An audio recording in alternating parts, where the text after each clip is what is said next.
Deux invités conviés pour un débat, une particularité, ils sont seuls pour le mener pendant 30 minutes.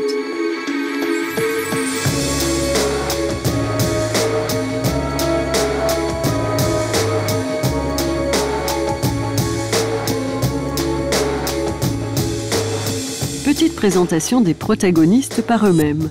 Alors on commence par vous, qui êtes-vous ? Alors, je m'appelle Catherine Vitol de Wenden, je suis directrice de recherche au CNRS, au CERI, à Sciences Po, spécialiste des migrations internationales et je travaille sur l'impact des migrations sur les relations internationales. Un sujet servi par une forte actualité aujourd'hui avec l'effet des révolutions arabes sur les flux migratoires en Méditerranée. Deuxième invité, même préambule, qui êtes-vous ? Je m'appelle Patrick Gonin, je suis géographe, je travaille à l'université de Poitiers et je suis membre du laboratoire Migrinter, un laboratoire spécialisé sur les migrations internationales et qui existe depuis un peu plus de 25 ans. Dernière précision, comme point de repère, vous avez vos montres et une lumière rouge qui s'allumera si on a besoin. L'homme éternel migrant. Effectivement, la migration, c'est l'histoire de l'humanité. Les hommes ont toujours bougé là où il y avait le plus d'opportunités. Et au cours des siècles, les hommes ont effectué toute une série de parcours migratoires de par le monde, se sont rencontrés, se sont combattus. Et en même temps, avec la limite que la Terre est une sphère, donc ils ont bougé dans cet espace contraint qui était celui de la Terre. Et aujourd'hui, la question de la rencontre est aussi un sujet tout aussi important que celui des flux migratoires. Alors, cette proposition, ou plus exactement cette question, puisqu'il y a un point d'interrogation à cette question, je dirais premièrement les hommes et les femmes. Un migrant sur deux est une migrante. Premier point. Deuxième point, éternel, c'est pas certain. Certes, la planète a été conquise, colonisée par l'être humain, mais nous avons là des mobilités et pas des migrations. Pour être dans le registre de la migration, il nous faut une frontière, il faut traverser ces frontières, et c'est malgré tout une minorité de personnes qui traversent les frontières. 3% à l'échelle mondiale, 200 millions de migrants, donc nous avons 97% de sédentaires. Oui, mais en même temps, il y a 3 fois plus de migrants internes, 740 millions environ de migrants internes, donc 1 milliard de personnes à l'échelle de la planète sont en situation de migration et de mobilité interne. Et il y a une sorte de paradoxe avec le fait que d'un côté on dit que la mobilité est un facteur essentiel du développement humain et qu'en même temps la mobilité est très fortement contrainte et notamment ceux qui sont migrants ont beaucoup moins de droits que ceux qui sont sédentaires, alors que l'on valorise la mobilité à l'échelle mondiale et le droit à la mobilité comme droit de l'homme du XXIe siècle.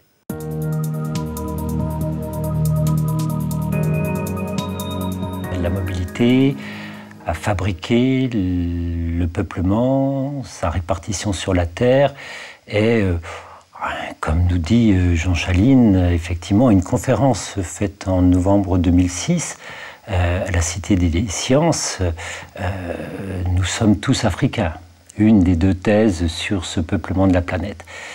Mais malgré tout, la migration au sens moderne du terme nous oblige à un certain nombre de règles, en tout cas pour pouvoir compter les migrants. Et il nous faut des États, des frontières, et le migrant est une personne qui change de domicile, traverse cette frontière.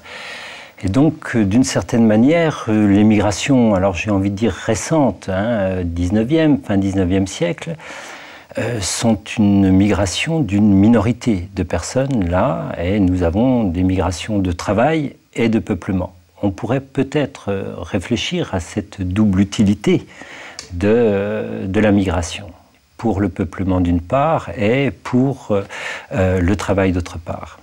Oui, avec cette différence que dans le passé, même jusqu'au milieu du XIXe siècle, si ce n'est jusqu'à la fin du XIXe siècle, en fait, pour la plupart des gens, il était très difficile de sortir de chez soi parce que les États maintenaient derrière leurs frontières leur population qu'ils considéraient comme une richesse pour le service militaire, pour l'agriculture, pour lever l'impôt, pour la démographie, qui était aussi une richesse presque stratégique en elle-même, alors qu'il était assez facile d'entrer quelque part, parce que les pays d'accueil n'avaient pas encore défini de limite. Ils voulaient au contraire se peupler, avoir de la main-d'œuvre, et donc il était facile d'entrer quelque part. Aujourd'hui, on est entré dans une situation complètement inverse, où il est devenu, depuis la chute du mur de Berlin et depuis, disons, une délivrance plus généralisée des passeports dans presque tous les pays de départ, facile de sortir de chez soi, mais difficile d'entrer quelque part parce que les pays d'accueil se sont barricadés derrière des politiques de visa, des politiques sécuritaires, et donc la situation s'est inversée. Autre situation qui s'est aussi inversée, c'est que dans le passé, les pays de départ étaient des pays puissants sur la scène internationale, alors que les pays d'accueil étaient des pays assez faibles qui n'avaient pas tellement la possibilité de trier ceux que leur envoyaient les pays de départ. Aujourd'hui, c'est l'inverse. Les pays d'accueil sont des pays puissants sur la scène internationale et les pays de départ sont souvent assez faibles dans la négociation pour pouvoir négocier la nature des migrations qu'ils envoient vers ces pays d'accueil qui ont aujourd'hui quasiment le monopole de la définition des politiques migratoires. Alors, les migrations internationales se sont complexifiées, c'est certain, mais même dans cette configuration-là, nous avons une particularité tout à fait importante, significative, qu'il ne faut pas oublier. Dans un débat actuel complexe sur les migrations, en termes politiques, nous avons une minorité de personnes qui migrent au sens de migration internationale. Et sur les 200 millions, nous avons un tiers de migration sud-sud, nous avons un autre tiers de migration et un petit tiers des pays du Sud en direction des pays du Nord, les pays riches. Et puis on oublie aussi un autre tiers des migrations de pays du Nord riches vers d'autres pays du Nord riches. Et donc les débats actuels, l'image que nous avons des migrations, malgré tout, cache quelque peu ces disparités, ces grands ensembles géostratégiques et géopolitiques. Ce qui est certain, c'est que tout être humain a le droit de quitter son pays. Il n'a pas forcément le loisir de pouvoir arriver dans le pays qu'il souhaite. C'est bien le grand changement de nos jours. Tout à fait, c'est ce qu'un de nos collègues appelle le pas suspendu de la cigogne, c'est-à-dire la possibilité de mettre son pied au-dessus de la frontière, mais sans la possibilité de le poser. Mais une des grandes nouveautés, si j'ose dire, depuis ces 20 dernières années, c'est que la plupart des pays qui étaient autrefois définis clairement pays de départ ou pays d'accueil, d'une part, ont beaucoup augmenté en nombre. On avait une trentaine de pays, il y a 30 ans, qui étaient soit des pays de départ, soit des pays d'accueil. Aujourd'hui, presque tous les pays du monde sont concernés de près ou de loin par la migration, soit par le départ, soit par l'accueil, soit par le transit. Mais plus encore, on a des pays qui sont aujourd'hui les deux ou les trois à la fois. Si on prend l'exemple du Maroc, du Mexique, de la Turquie, on a des pays qui sont restés des pays de départ, qui sont devenus des pays d'accueil et qui sont aussi entre les deux des pays de transit pour des migrations qui veulent aller plus loin. Même la France, on l'a découvert avec les gens de Sangatte, est devenue et redevenue un pays de transit, ce qu'elle était au XIXe siècle pour les gens qui traversaient la France pour prendre un bateau pour les États-Unis ou l'Amérique latine. Donc aujourd'hui, le statut des pays est devenu plus flou, mais le statut aussi des migrants, c'est-à-dire que beaucoup de gens viennent pour l'essentiel pour travailler, mais ils peuvent venir par leur regroupement familial ou en demandant l'asile, etc. Donc même les catégories sociologiques et juridiques du passé sont dépassées par la réalité et on a beaucoup de gens qui, en fait, sont des demandeurs d'asile, mais en même temps cherchent du travail parce qu'ils quittent des pays pauvres et mal gouvernés. Et on n'est plus dans l'opposition des années 50 où le dissident soviétique était très différent de l'ouvrier à la chaîne des industries des pays européens. Donc ça, c'est une grande différence. Le brouillage des pays, des catégories de pays et des catégories de migrants fait partie aussi de cette mondialisation des migrations. Oui, nous avons une accélération des migrations aujourd'hui, même si ce nombre reste encore faible, certainement parce que nous sommes à cette troisième étape de la mondialisation. Alors, lorsque l'on regarde l'immigration internationale, on peut se dire une première étape de la mondialisation avec les grandes découvertes, avec la mise en place du système colonial.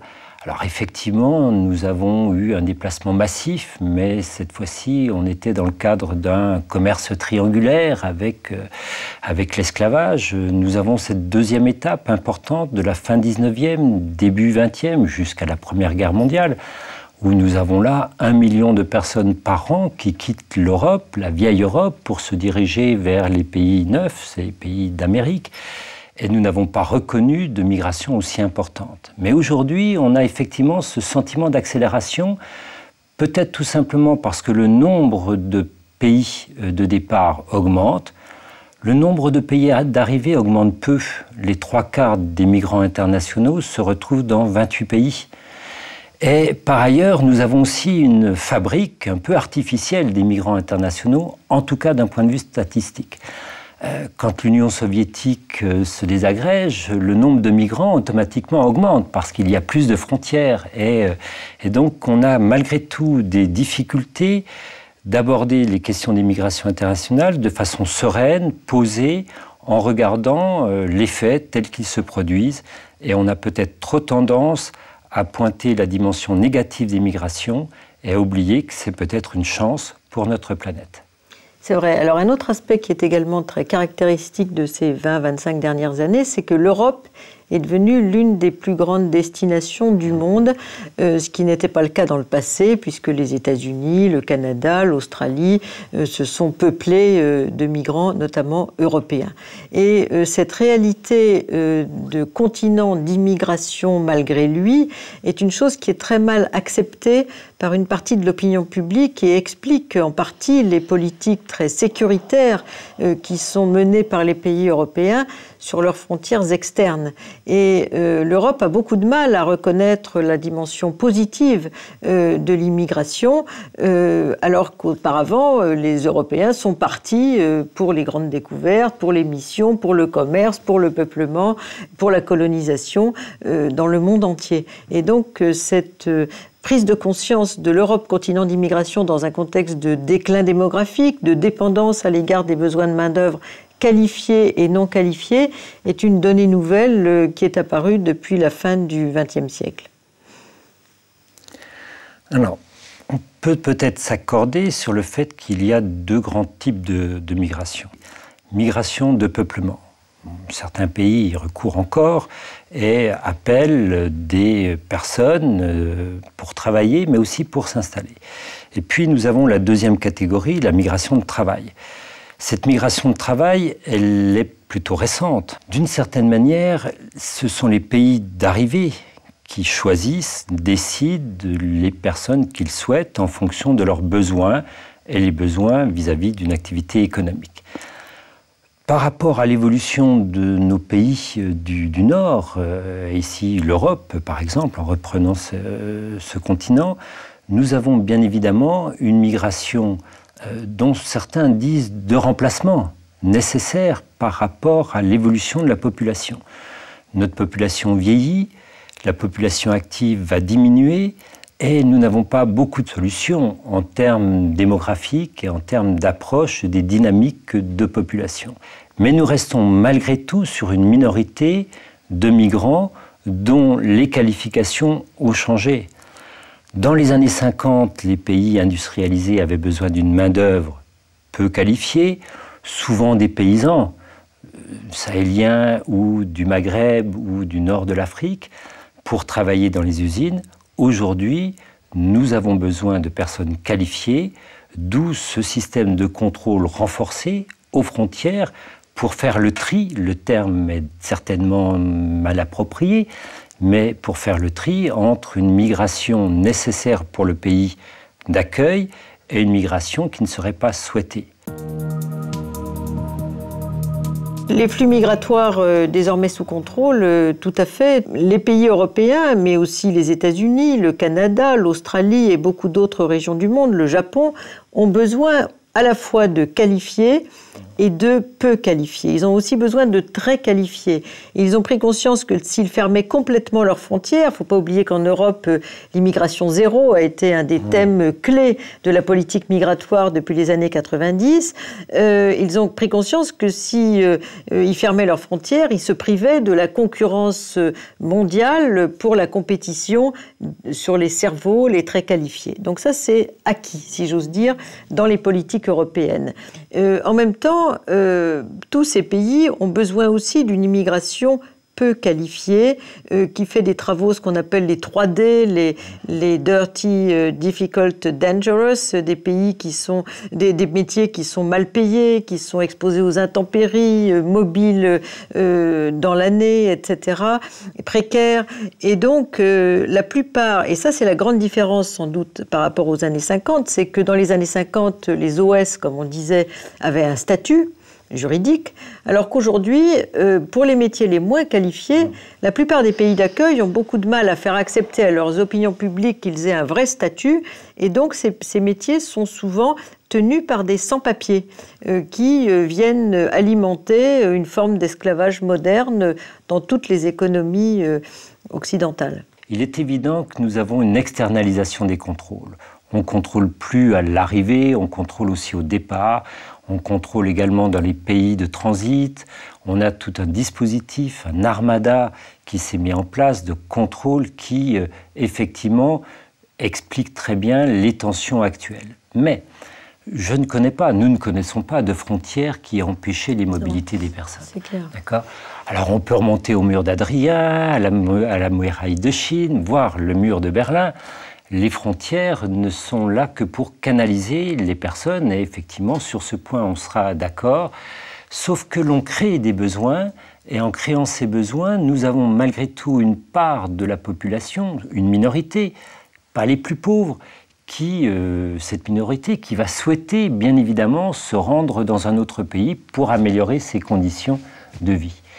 Et puis, c'est cette étonnante situation actuelle de mise en politique des questions migratoires. Nous avons multiplication des ministères de l'immigration, et ça c'est récent. Alors, ministère des ressortissants de l'étranger pour les pays de départ, mais également des ministères s'occupant explicitement de la question migratoire dans les pays d'arrivée. Et là encore, nous avons un révélateur de ce paradoxe actuel d'une migration nécessaire, mais qui en même temps n'est pas crainte, mais présentée comme peut-être dangereuse, ce qui est politiquement certainement une erreur. Tout à fait. Je pense que la dimension du contrôle se réfère à la notion de sécurité, et depuis les années 90, on a mêlé la question migratoire, qui était avant une question de main-d'œuvre, à une question de politique intérieure et donc de sécurité.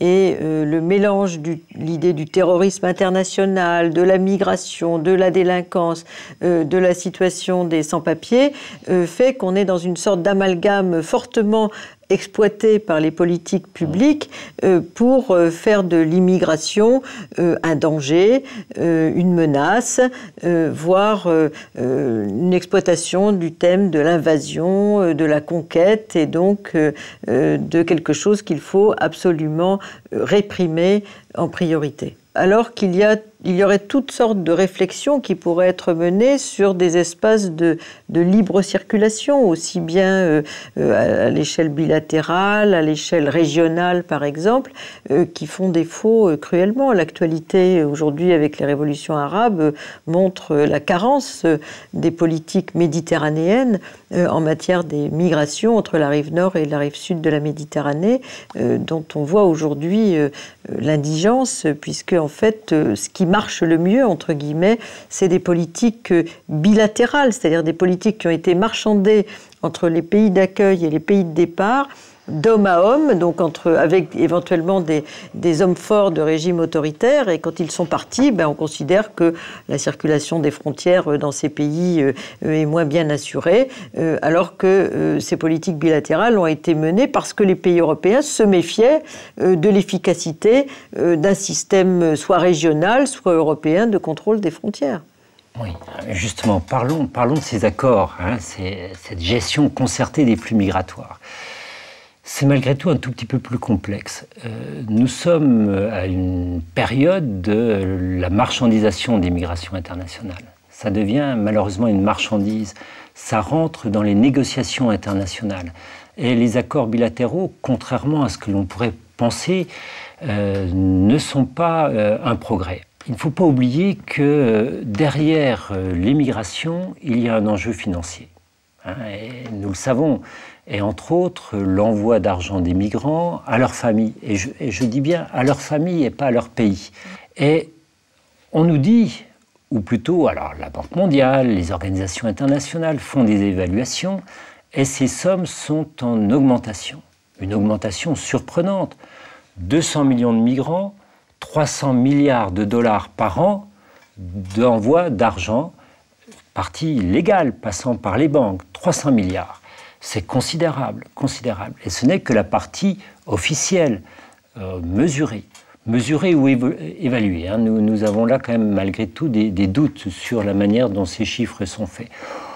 Si on fait un ratio rapide, 300 milliards de dollars par an, 200 millions de migrants, globalement, un migrant envoie 1500 dollars par an, on va dire, allez, 150 dollars par mois à sa famille. La Banque mondiale a découvert en 2000 l'importance de cette somme. Et si nous regardons l'augmentation de ces remises et l'aide publique au développement, ben c'est l'ouverture d'un ciseau. Les remises augmentent, par contre, l'aide publique au développement stagne, voire diminue. Nous sommes rentrés dans l'ère de la négociation, de la discussion de pays à pays, et donc de la marchandisation, de cette circulation de personnes qui partent pour elles, et certainement pas pour leur pays, ou certainement pas pour d'autres questions. C'est vrai. Alors c'est vrai que le migrant aujourd'hui est un individu qui de plus en plus ne part pas pour se sacrifier pour sa famille, mais parce qu'il a un projet individuel qu'il veut poursuivre et parce qu'il refuse la fatalité d'être né dans un pays pauvre et éventuellement mal gouverné. En même temps, ce que l'on peut constater, c'est que les pays de départ ont compris l'intérêt qu'ils pouvaient tirer de la migration dans la négociation internationale et ont fait une sorte de diplomatie des migrations, non seulement à travers ces fameux accords bilatéraux qu'on a vus, on contrôle les frontières, vous nous faites une politique de développement, vous nous donnez des titres de séjour pour les plus qualifiés, etc. Et en même temps, eux, ils ne sont pas du tout disposés à stopper les flux migratoires, notamment ceux qui viennent de chez eux, parce que ça leur apporte, non pas nécessairement pour le pays, mais pour le mieux-être de la population, des éléments tout à fait positifs. Donc il y a une sorte de dissociation qui se fait dans certains pays qui vivent largement de la migration, entre la population qui va mieux, si on prend par exemple l'exemple des Philippines, un Philippin sur 10 vit à l'étranger, parce qu'elle vit des transferts de fonds et d'une meilleure éducation des enfants grâce à ces transferts qui sont envoyés aux familles, d'une meilleure santé, etc. Et puis le pays qui ne reçoit pas beaucoup de dividendes de cette migration, parce qu'il y a un manque de confiance dans le pays de départ de la part des migrants, compte tenu de l'instabilité politique de ce pays. Et donc, en fait, il y a une sorte de spirale migratoire qui s'installe dans des régions de départ, créant parfois des inégalités de développement entre les régions où il y a de la migration puis les régions où il n'y en a pas, et donc une sorte de dépendance à l'égard de la migration accélérée par les transferts de fonds.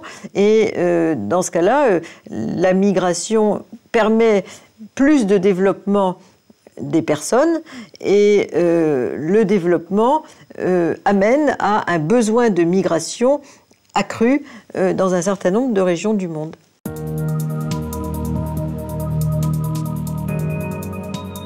Nous sommes un peu à un tournant historique dans la manière de traiter les migrations. On a deux solutions, effectivement, et ce sont des choix politiques. Je dis souvent à mes étudiants, dites-moi la manière dont vous traitez vos migrants et je saurai qui vous êtes. Voilà. Alors on est là à un tournant essentiel.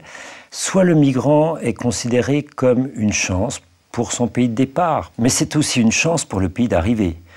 Ça crée des emplois, ça répond aux besoins, ça génère de l'activité et la circulation a toujours été nécessaire, indispensable pour générer du développement économique, humain. Malheureusement, j'ai presque envie de dire, nous sommes confrontés à un débat politique crispé sur du court terme. Alors que les questions que nous abordons, celles de la mobilité des personnes, du développement humain, nous devons le penser sur le long terme. L'histoire nous a souvent montré que lorsqu'il y a repli, il y a danger, et ces dangers sont des dangers sérieux, de confrontation majeure. Et dans les débats qui s'installent, que nous voyons s'installer entre une Europe forteresse, le terme a souvent été employé, et on est d'accord avec ce terme, avec l'externalisation des frontières, avec ces contrôles répétés, nous avons aussi des incidences sur des libres circulations dans les pays du Sud. Je vais prendre l'exemple de l'Afrique de l'Ouest. Ces pays de l'Afrique de l'Ouest ont inventé en 74, 75, au milieu des années 70, la libre circulation à l'intérieur de leur espace économique qu'ils créent.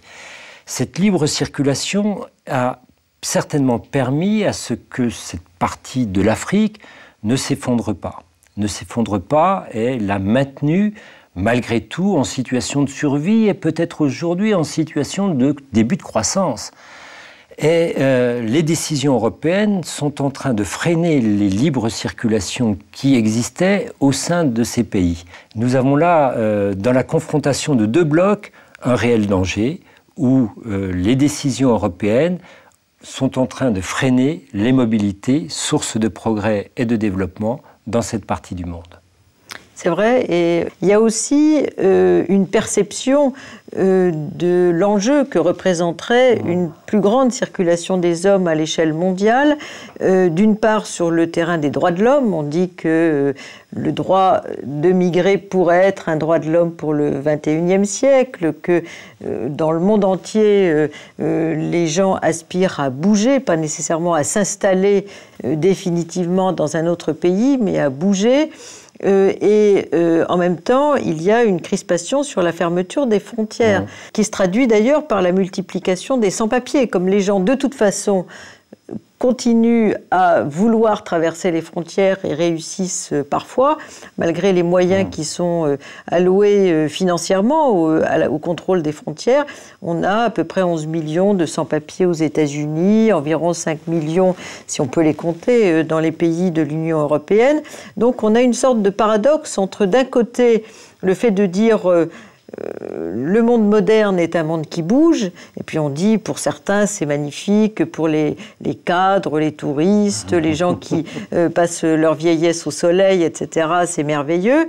Et puis pour d'autres, et notamment pour les plus pauvres, les 2/3 de la population de la planète n'ont pas le droit de circuler librement.